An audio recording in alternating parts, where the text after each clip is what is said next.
Subscribe now and press the bell icon. Never miss an update. नमस्कार दोस्तों, आपका हमारे चैनल पर एक बार फिर से स्वागत है। आज हम बात करने वाले हैं चारों धाम की यात्रा के बारे में कि कैसे करें चार धाम की यात्रा। चार धाम मतलब गंगोत्री, यमुनोत्री, केदारनाथ, बद्रीनाथ, जिन्हें की छोटे चारों धाम भी बोला जाता है, जो कि उत्तराखंड की पावन नगरी में स्थित है। तो क्या होगा चार धाम जाने का सबसे सही तरीका, कितना खर्च आएगा, कितने दिन का समय लगेगा और कौन कौन सी बातों का ध्यान रखना होगा चारों धाम की यात्रा में, तो आज के इस वीडियो में आपको मिलेगी सारी जानकारी। तो वीडियो को आखिर तक देखें और अगर कोई जानकारी चाहिए चारों धाम से जुड़ी हुई तो आप वीडियो के नीचे कमेंट बॉक्स में कमेंट करके पूछ सकते हैं। अगर आपने हमारे चैनल को अभी तक सब्सक्राइब नहीं किया है तो चैनल को सब्सक्राइब कर दीजिए, बेल आइकन को प्रेस कर दीजिए ताकि आपको हमारे चैनल पर ऐसे ही इंफॉर्मेटिव वीडियो मिलते रहें। चलिए अब वीडियो को शुरू करते हैं।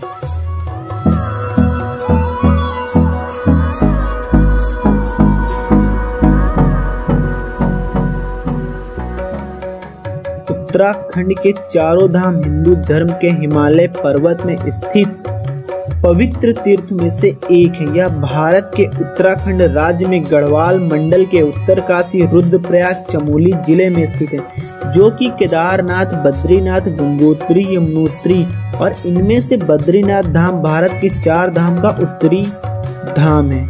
चारों धाम की यात्रा की शुरुआत होती है हरि के द्वार मतलब हरिद्वार से। हरिद्वार का चारों धाम का मुख्य धाम माना जाता है। हर की पौड़ी हरिद्वार के प्रमुख स्थानों में से एक है। यहीं गंगा नदी के एक तरफ पर्वत माँ चंडी तो दूसरी तरफ पर्वत मनसा पूरी करने वाली माँ मनसा का मंदिर है। यहाँ चारों धाम पे जाने वाले अधिकतम तीर्थयात्री यहाँ गंगा में स्नान करते हैं और आगे की अपनी यात्रा का प्रारंभ करते हैं।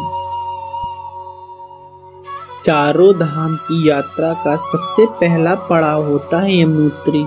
यहाँ यमुना जी का पहाड़ी शैली में बना मनमोहक मंदिर है और यह मंदिर के पास ही बहुत से खौलते पानी के कुंड हैं, जो कि लोगों को आश्चर्यचकित कर देते हैं। जहाँ एक तरफ बर्फ से भी ठंडा पानी बह रहा होता है, वहीं दूसरी तरफ गर्म जल के स्रोत हैं। तो इसके लिए हमको सबसे पहले हरिद्वार से बरकोट पहुंचना होता है। हरिद्वार से बरकोट की जो दूरी है वो लगभग 215 किलोमीटर की दूरी है, जिसमें कि 7 से 8 घंटे लगते हैं पहुंचने में। तो रात में आपको यहाँ रुकना होता है। यहाँ से आगे दूसरे दिन आपको जाना होता है यमुनोत्री, लेकिन यमुनोत्री पहुंचने के लिए आपको पहुंचना होता है जानकी चट्टी। बरकोट से जानकी चट्टी की दूरी है वो लगभग 42 किलोमीटर की दूरी है। यहाँ से यमुनोत्री मंदिर के लिए पैदल ट्रैकिंग करके जाना होता है, जो कि 6 किलोमीटर का पैदल मार्ग है। अगर आप पैदल यात्रा नहीं कर सकते हैं तो इसके लिए आपको खच्चर, पालकी, घोड़े भी मिल जाते हैं, जिसका कि चार्ज लगभग 1000 रुपए लिया जाता है। तो आप यमुनोत्री के दर्शन करेंगे, उसी दिन फिर वापस आ जाएंगे बरकोट और दूसरी रात का नाइट स्टे भी आपका बरकोट में ही होगा। तीसरे दिन आप निकलेंगे चारों धाम की यात्रा का दूसरा पड़ाव गंगोत्री के लिए। इसके लिए आप बरकोट से जाएंगे उत्तरकाशी, जो कि बरकोट से लगभग 82 किलोमीटर दूर है। तो तीसरे दिन आप उत्तरकाशी में पहुंचेंगे और उत्तरकाशी में बहुत सारे मंदिर बने हैं, यहाँ पे आप पूरे मंदिर घूमेंगे। उसके बाद नाइट स्टे भी यहीं करेंगे।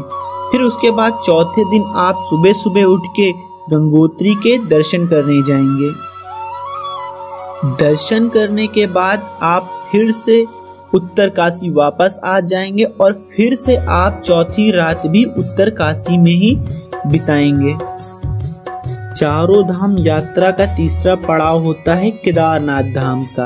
इसके लिए 5वें दिन आप उत्तरकाशी से सोनप्रयाग के लिए निकलेंगे, जिसकी की दूरी लगभग 228 किलोमीटर की होती है। यह यात्रा थोड़ी सी लंबी हो जाती है और थकाने वाली भी हो जाती है। लगभग 9 से 10 घंटे लगता है आपको उत्तरकाशी से सोनप्रयाग पहुंचने में।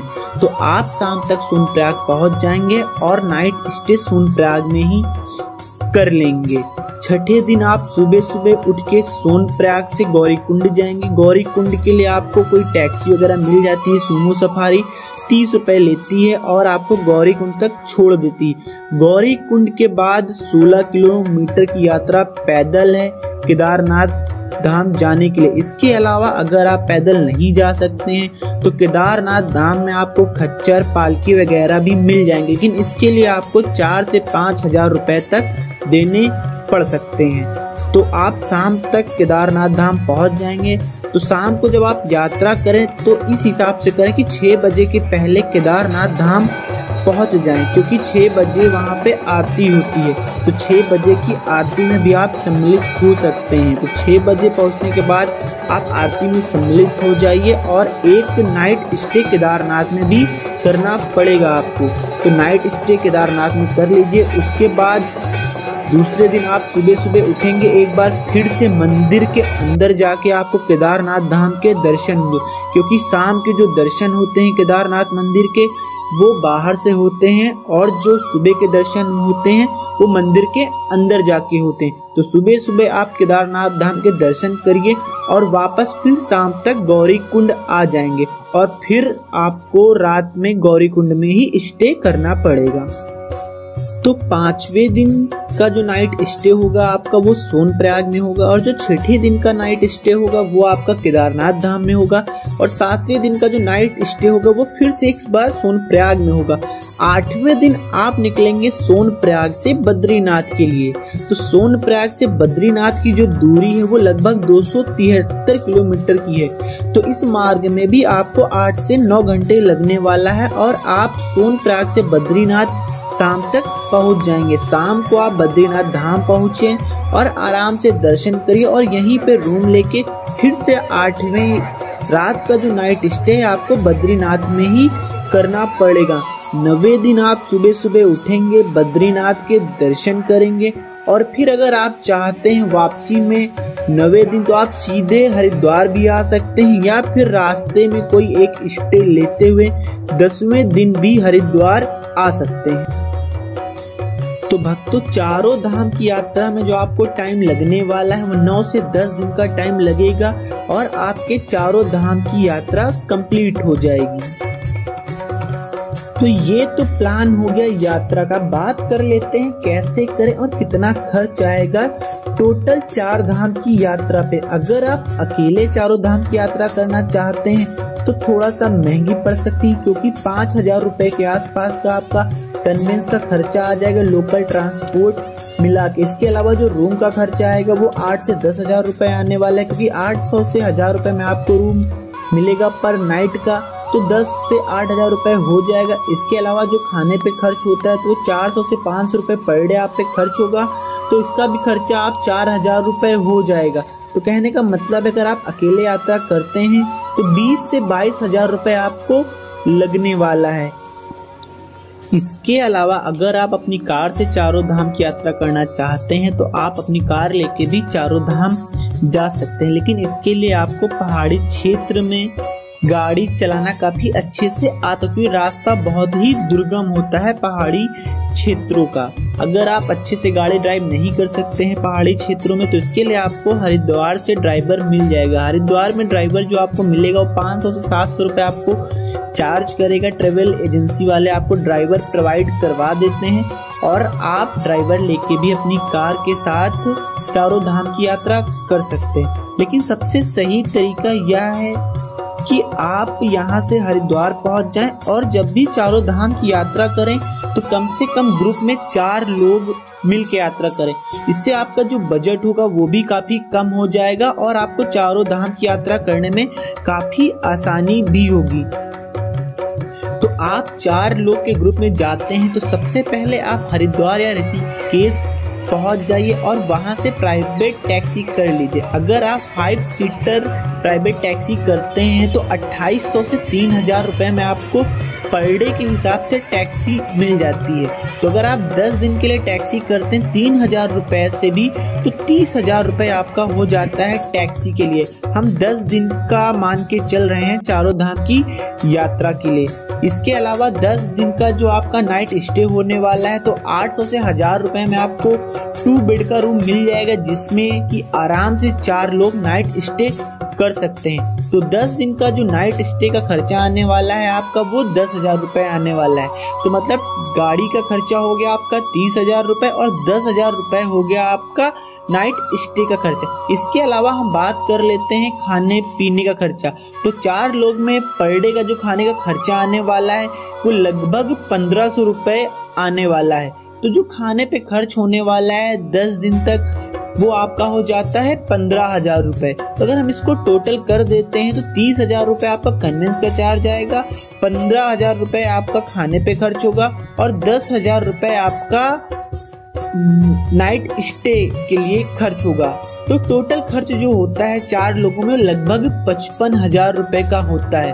तो अगर 55,000 रुपये को हम 4 लोगों में बराबर बांट देते हैं तो लगभग 13,500 में आप बहुत आसानी से चारों धाम की यात्रा कर सकते हैं। तो हमारे हिसाब से सबसे सही तरीका यही होगा कि आप 4 लोग के ग्रुप में जाएं और चारों धाम की यात्रा बहुत ही आसानी से करके आ सकते हैं और कम बजट में। इसके अलावा अगर आप हेलीकॉप्टर से भी चारों धाम की यात्रा करना चाहते हैं तो हेलीकॉप्टर से भी चारों धाम की यात्रा हो जाती है, लेकिन ये काफ़ी एक्सपेंसिव हो जाती है क्योंकि 1 से 1.5 लाख रुपए का खर्च आता है चारों धाम की यात्रा में बाई हेलीकॉप्टर। तो ये आम लोगों की बजट से ऊपर हो जाता है। तो सबसे सही तरीका यही है कि आप ग्रुप में जाएं।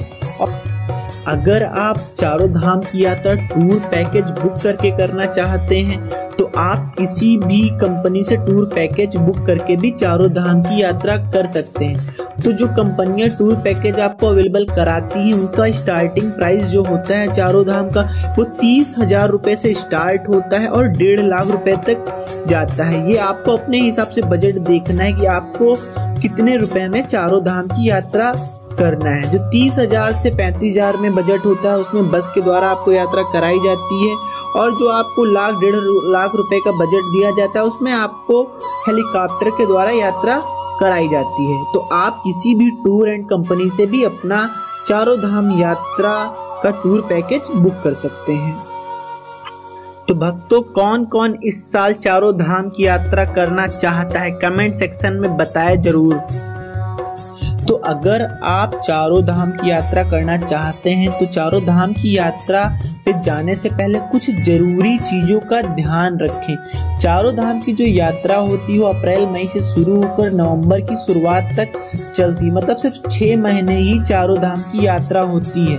तो मानसून के समय जुलाई अगस्त के दौरान यात्रा करने से बचें, क्योंकि जुलाई अगस्त में भारी बारिश होती है और जगह जगह पे सड़कों पे भूस्खलन हो जाता है। तो जुलाई अगस्त में आप चारों धाम यात्रा करने से बचें। इसके अलावा यात्रा के दौरान आप अपने साथ गर्म कपड़े और इसके अलावा रेनकोट अपने साथ रखें। इसके अलावा यात्रा के दौरान हमेशा अपने पास अपना वोटर आईडी कार्ड, आधार कार्ड, ड्राइविंग लाइसेंस, इसमें से जो भी हो आपके पास एक आईडी हमेशा अपने साथ रखें। और उत्तराखंड में पहाड़ी क्षेत्रों में सूर्यास्त के बाद ड्राइविंग की अनुमति नहीं होती है, तो गलती से भी अगर आप अपनी कार लेके जाते हैं तो रात में ड्राइविंग ना करें, इससे आपका चालान भी कट सकता है। और चारों धाम की यात्रा में जाने से पहले आप अपना मेडिकल चेकअप करा लें और अपने साथ जरूरी दवाइयाँ भी ले लें। तो आज की वीडियो में बस इतना ही। अगर आपको हमारा वीडियो पसंद आया हो तो वीडियो को लाइक कर दें, और अगर अभी तक आपने हमारे चैनल को सब्सक्राइब नहीं किया है तो चैनल को सब्सक्राइब कर दें, क्योंकि आपको हमारे चैनल पर ऐसे ही इंफॉर्मेटिव वीडियो मिलने वाले हैं। तो मिलते हैं आपसे नेक्स्ट वीडियो में, तब तक के लिए जय Hind. Subscribe now and press the bell icon. Never miss an update.